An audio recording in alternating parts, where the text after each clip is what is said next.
On continue notre activité. D'accord? Oui.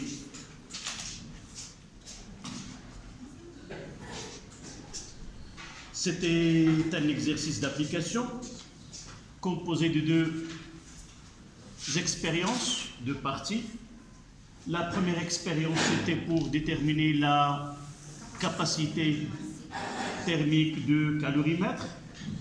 Et nous avons arrivé à la valeur, nous avons vérifié qu'il s'agit de 267 joules Kelvin moins 1.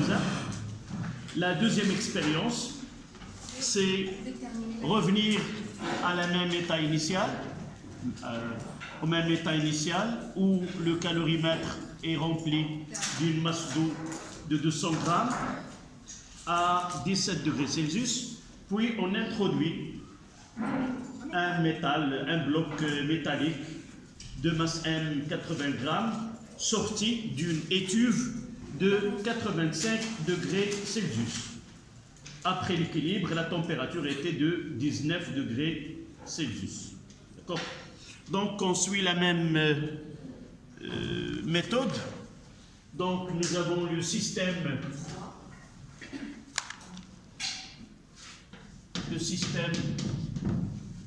froid dans lequel c'était le calorimètre.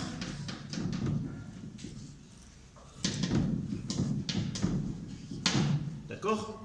Le calorimètre.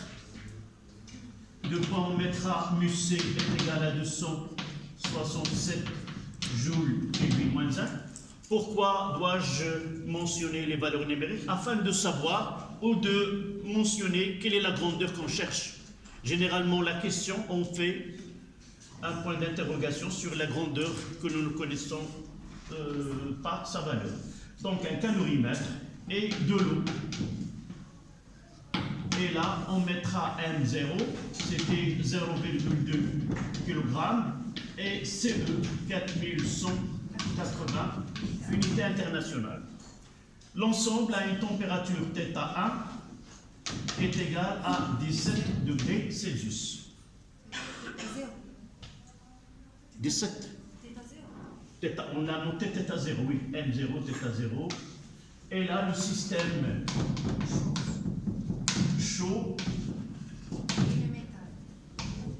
Donc, il y a le métal. Évidemment, dans un tel exercice, on savait à l'avance, par exemple, il s'agit du cuivre ou de l'aluminium ou autre. Mais on laisse un métal afin de une question qui sera supplémentaire, identifier de quel métal s'agit-il. On va comparer la valeur cherchée avec la valeur donnée dans l'énoncé. Donc le métal M, c'était M quoi? M2, 80 grammes.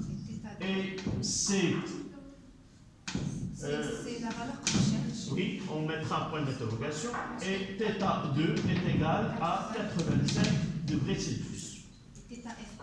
Et au milieu, là, θ équilibre. Qu'est-ce que nous avons montré? θ Θ F2. Θ final 2 est égal à 19 degrés Celsius. Voilà. Qu'est-ce qu'il nous reste à écrire de ce côté-là? Donc, on notera de la même façon, c'est là sur Q0 est égal à quoi? J'ai deux éléments. Je mettrai la capacité calorifique équivalente, ça sera μC plus M0 CE. Θ F2 moins θ0. Et de l'autre côté, je mettrai Q2 est égal à M2 C θ F2 moins θ2. Voilà le plan que je dois dresser.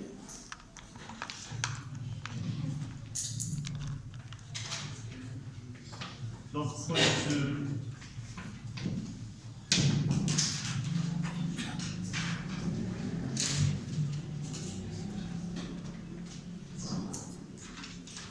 après avoir dressé ce schéma, je reviens là à l'exercice et lire les questions.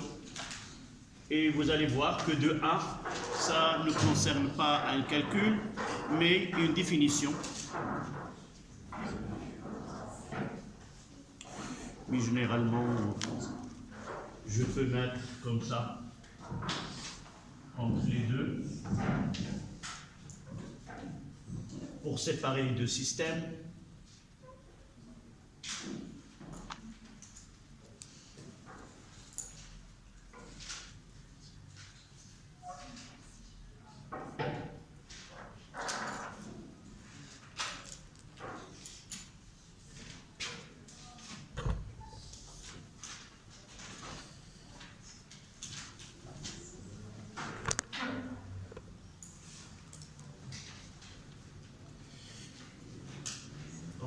On passe à 2.1.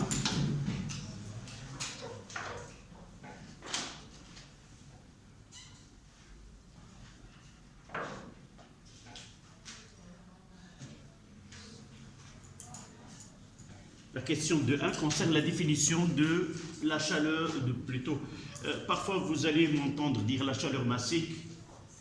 Oui, c'est l'ancienne terminologie qu'on utilisait avant.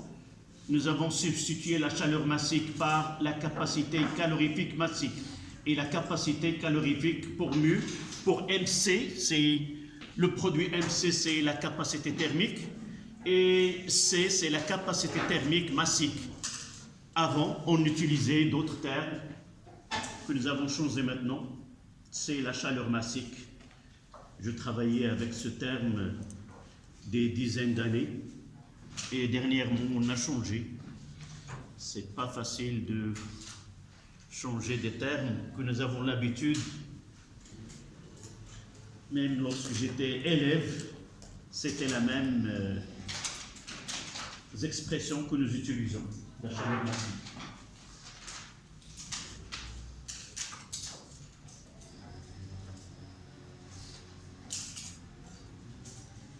Donc, qui peut nous donner cette définition?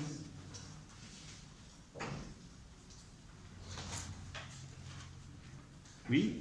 La capacité thermique massique et la chaleur, ou la quantité de chaleur qu'un corps. Oui, on essaie toujours, je trouve moi des difficultés à utiliser des termes actuellement utilisés. On utilise de l'énergie thermique. C'est mieux qu'on utilise la chaleur. Évidemment, l'énergie thermique transférée, c'est tout à fait différent des formes d'énergie que nous avons traitées. Il vaut mieux d'utiliser, par abus de langage, on peut parler en dehors de la classe de la chaleur, mais officiellement, on utilise l'énergie thermique, oui, transférée, ou l'énergie thermique nécessaire. C'est l'énergie thermique nécessaire pour... Et l'énergie thermique nécessaire pour qu'un corps de masse 1 kg, elle doit avoir pour que sa température augmente d'un degré. Oui, lorsque je dis nécessaire, pour un corps pur de masse M est égal à 1 kg, pour varier ou augmenter ou pour varier sa température de 1 degré Celsius. La variation, on peut utiliser 1 degré Celsius ou Kelvin. Donc vous notez, la chaleur, la capacité thermique massique, C,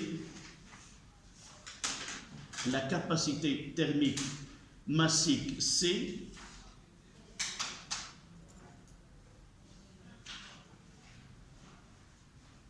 représente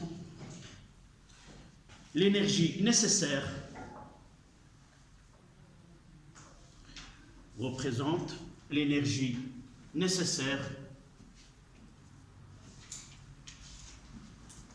pour varier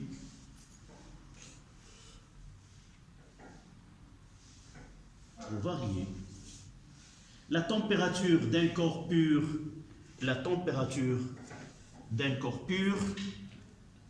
de masse M est égale à 1 kg. De masse M est égal à 1 kg.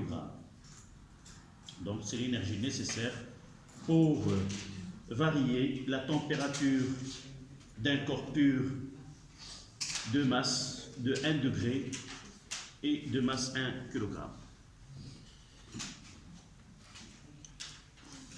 Donc la deuxième question. Oui, donc la 2.1 c'était une définition. De 2, calculer ce C. De métal. Oui. J'ai pas bien compris pourquoi nous avons utilisé la même valeur du lycée ou si nous avons changé l'extérieur. Oui, si je demande ton prénom dans cette classe, tu vas me dire voilà. تمشي عند الأستاذ العربية غادي يسولك غتقول له شي سمية واحدة أخرى. Donc, cette capacité thermique du calorimètre, c'est une valeur qui est attachée toujours tant qu'on utilise ce calorimètre, il y a toujours ce mu qui est collé sur ce calorimètre. D'accord?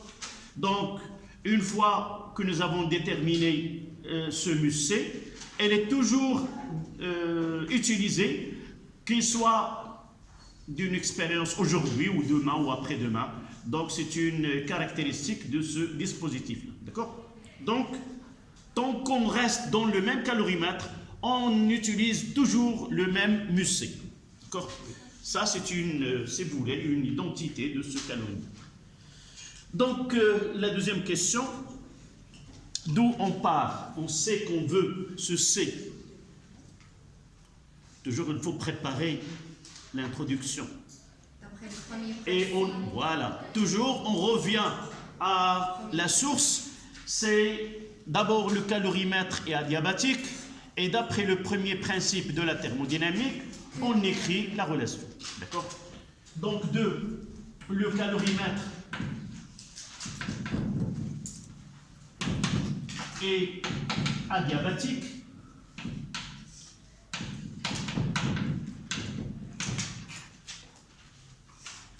بالعربية نعم كاظم والكاظمين للغيظ يعني شد ما كيخرجش نعم. إذا لو كالوريمتر كي المسعر كاظم. إذا d'après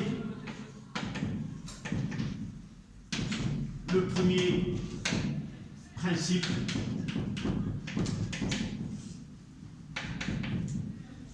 delta de U est égal à 0. C'est équivalent à dire que Q0 plus Q2 est égal à 0.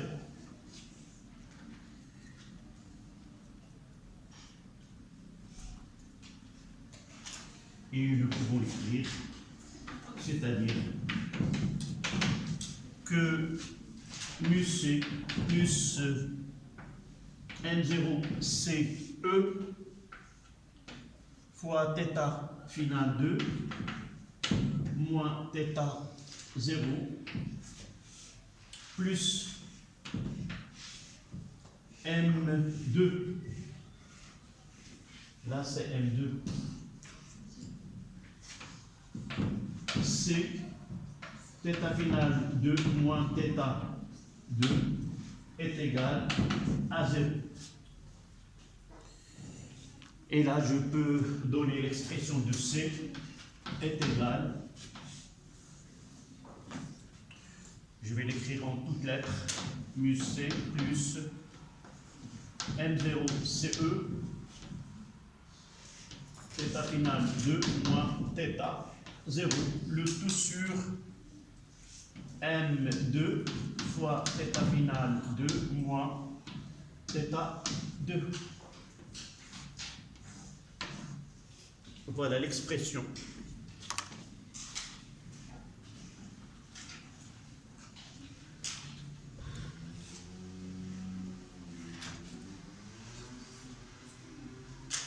Ceci, moi. Moi? Oui. Oui. Je mettrai ici égal.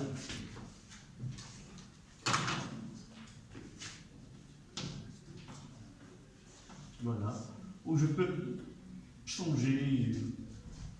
Évidemment, si vous oubliez ce moins-là, lorsque vous arrivez à l'application numérique, vous allez trouver C, une valeur négative, et là, vous devez revoir où j'ai commis l'erreur, parce que C est une grandeur qui est positive.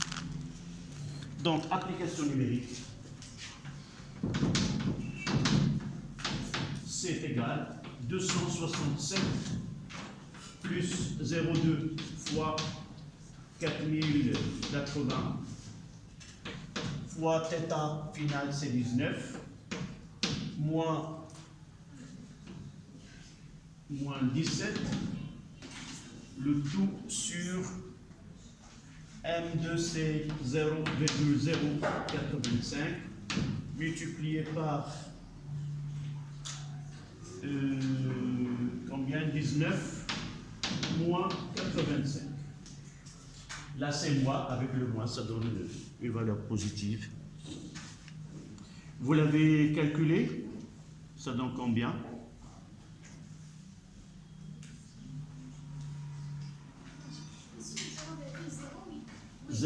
C'est pas 85, 0,08.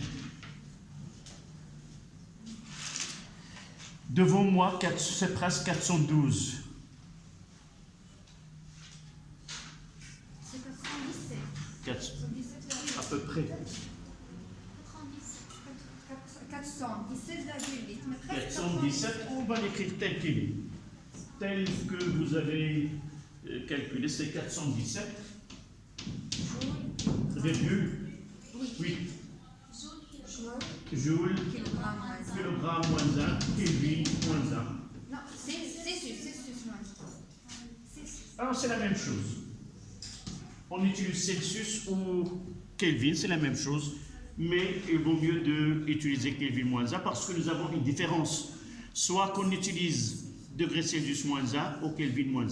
Je préfère utiliser Kelvin moins 1 plutôt que degré Celsius moins 1, même si les deux sont acceptables puisque nous avons une différence de... D'accord? Pour penser toujours au système international. Ça y est, il n'y a pas de... Vous avez...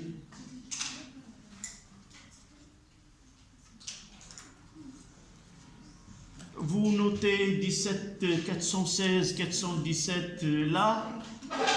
Dans la calorimétrie, il y a un problème de valeur. Parfois, lorsqu'on laisse une valeur approchée, on peut passer d'une valeur qui est positive à une valeur qui est négative. Donc, généralement, essayez d'avoir une valeur approchée et de connaître par la suite. Donc, on continue la dernière partie de ce cours.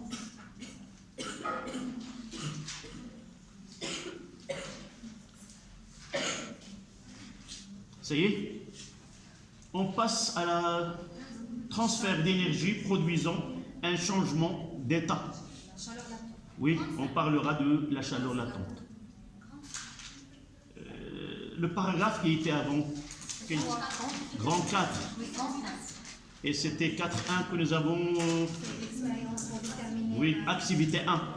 On met 4.2, transfert d'énergie produisant un changement d'état.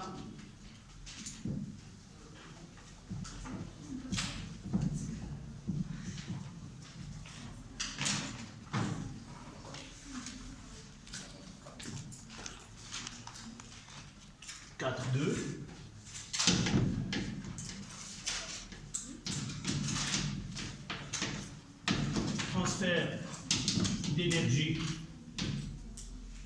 thermique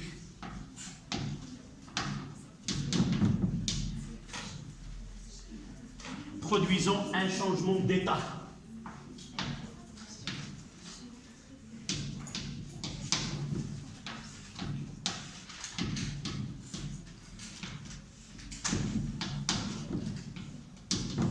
Évidemment d'état physique.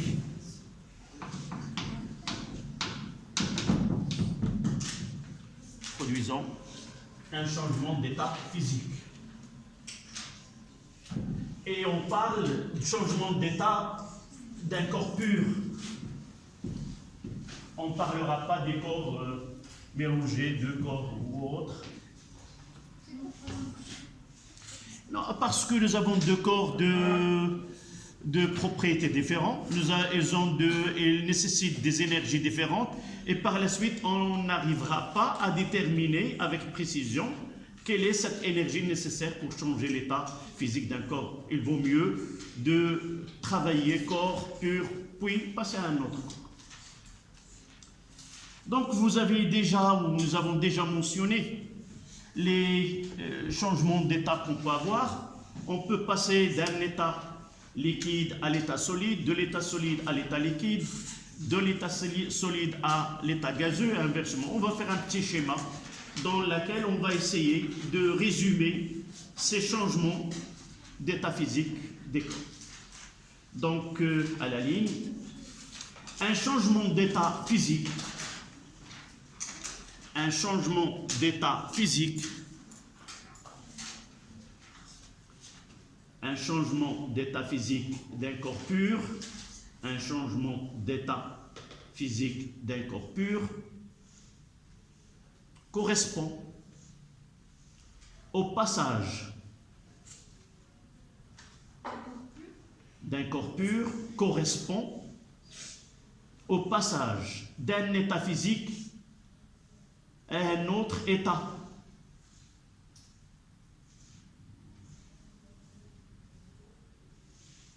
Virgule. Ce passage s'effectue à température constante. S'effectue à température constante.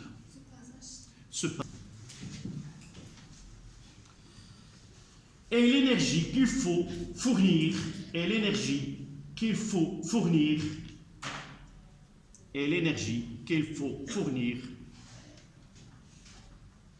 à 1 kg d'un corps pur, à 1 kg d'un corps pur, vous ouvrez la parenthèse, liquide, solide ou gaz, à 1 kg d'un corps pur, entre parenthèses, liquide, virgule, solide ou gaz, à sa température de changement d'état, à sa température de changement d'état,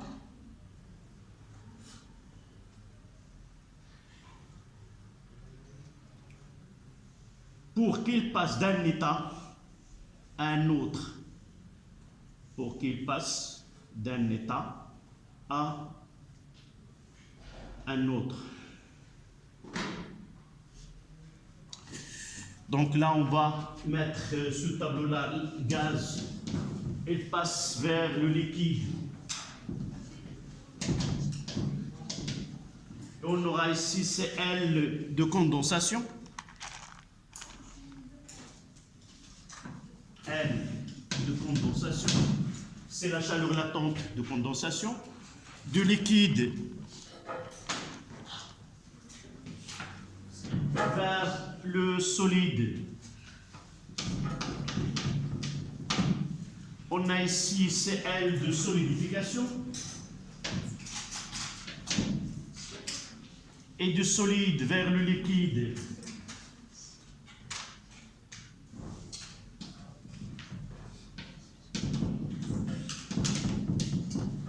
là c'est la fusion et c'est LF.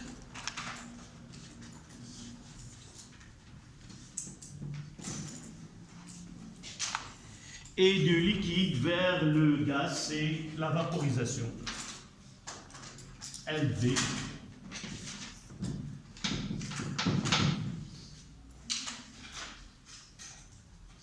Voilà. Et du solide vers le gaz. Là, c'est la sublimation. LS, voilà.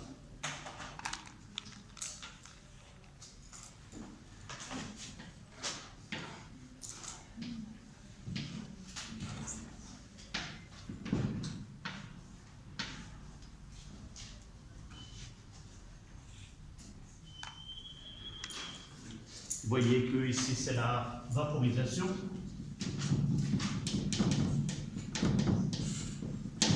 Là c'est la fusion.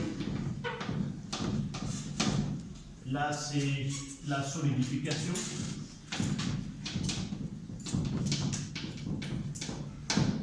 Là c'est la condensation.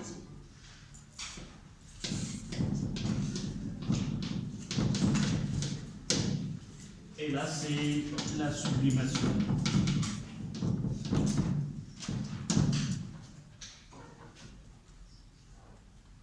Et l'inverse, c'est la condensation solide.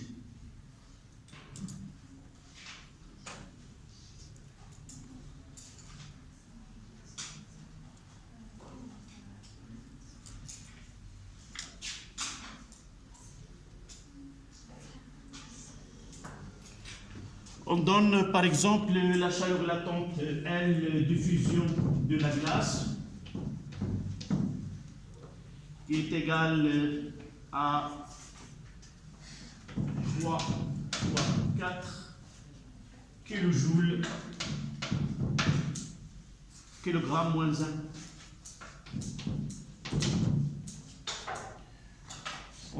Pour la vaporisation de l'eau, LV de l'eau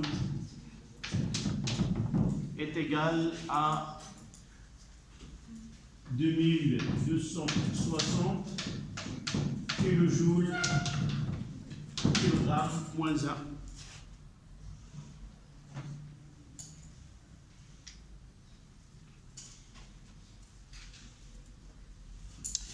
Mais si on veut déterminer l'énergie nécessaire pour transformer pour une masse M, on parlera de Q de condensation est égal à M fois L de condensation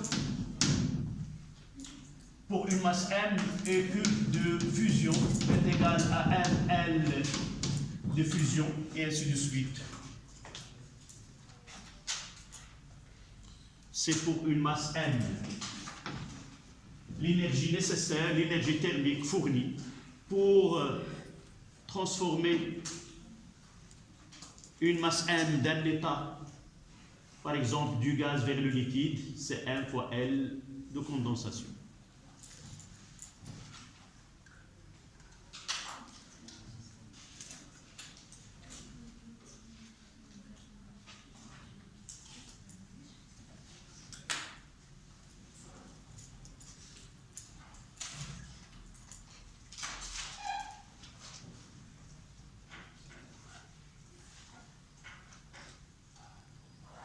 Il nous reste une petite remarque pour passer aux exercices.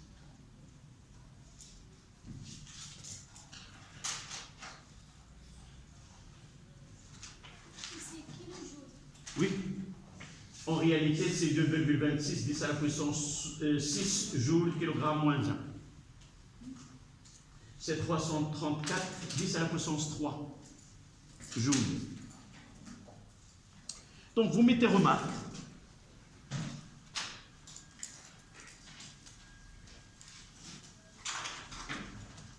Pour observer un changement d'état,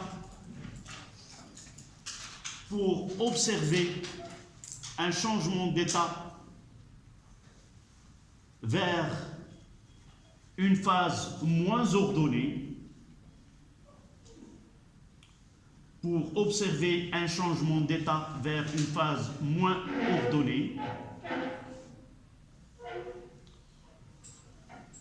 le système doit gagner de l'énergie.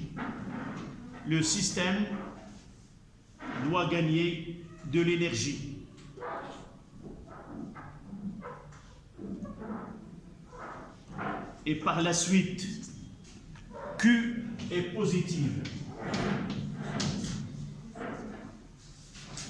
Le système doit gagner de l'énergie. Et par la suite, Q est positive.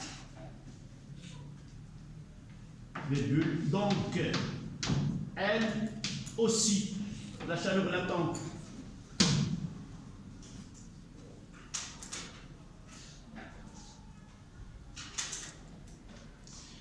quels sont ces états qui sont désordonnés?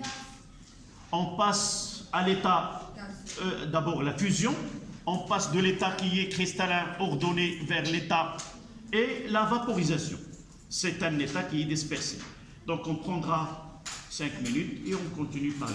Pour observer un changement. S'il te plaît, je ne sais pas de combien vous êtes, vous ici. 19. Je ne sais pas si j'ai ici 19 ou non. Sinon, je vais envoyer la... Monsieur,